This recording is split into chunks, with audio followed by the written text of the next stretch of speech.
Hi folks, it's Friday again, and what am I doing?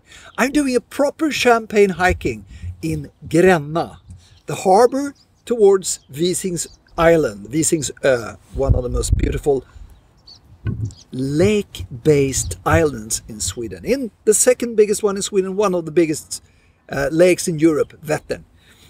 Why here? Because we are on our way to an interesting tasting at restaurant Duderino in Jönköping. Me and Björn, and you might know it or not.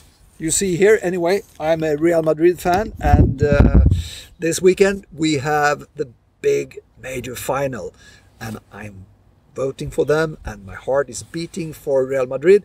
And the cameraman, Björn Antonsson, he is the same kind of supporter, but for Liverpool. So this is the last time when we are friends. Next Friday, I think it will be a very bad movie. Anyway, this is perfect conditions, because when I say sun, the sun just arrives. You see what happens? It's pushing there, it's coming there. When I say rain, rain will come, but I wait a little bit. This is directly after rain and before rain, which means that we have a clarity in the air. We have 70 degrees right now, no wind where we're sitting, and beautiful, perfect light humidity in the air and such a crispness. So I haven't tasted them yet, but I smell them, and there's a beautiful clarity to the champagnes. So what we're doing now is a harbor hiking, and that's actually the first time we do that. This is pure outdoor, pure clean Swedish fresh air, and perfect temperature, and now the rain is coming a little bit, but the sun is there at the same time. What are we tasting? I'm tasting a producer that I never tasted before. Pascal Walczak. Sounds Polish, doesn't it? I think that's the origin.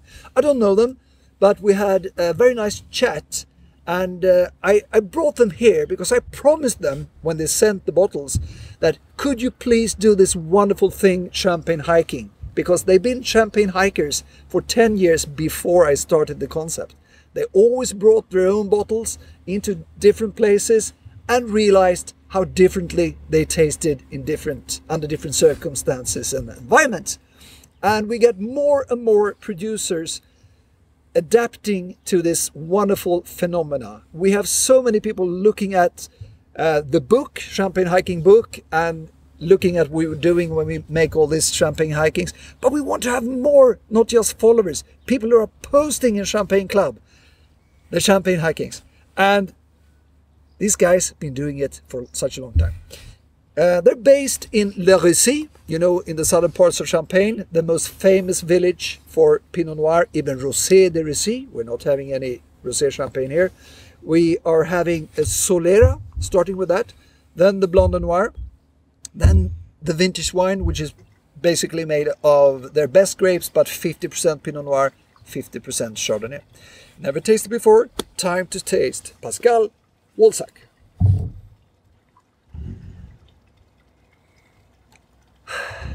And you see, when I put down my nose, the sun starts to shine. It's so obvious.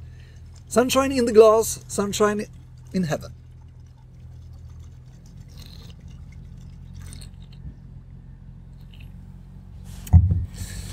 I will keep you there for a while.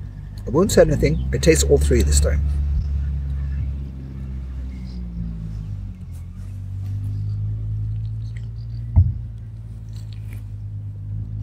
Do you have the right kind of patience? You know, patience is so important when you make champagne hiking, and even any kind of champagne tasting. Third one, Cuvée Prestige Millésime 2017.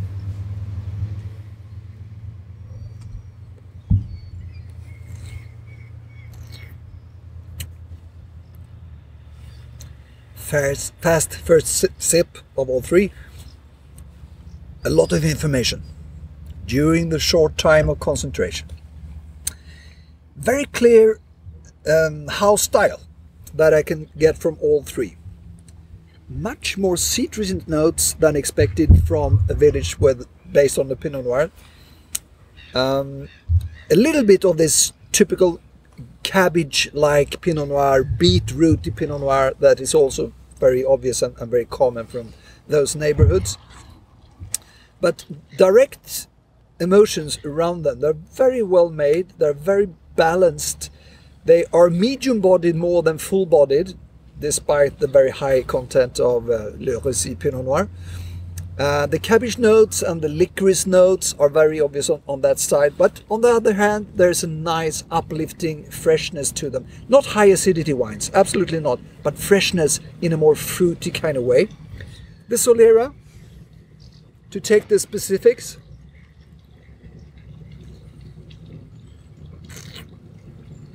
I really like this one because there's a tension between the very youthful 2019 freshness and at the same time very old wines in the Solera. Here comes the boat. Hi guys. The tension is probably best of all three in this one.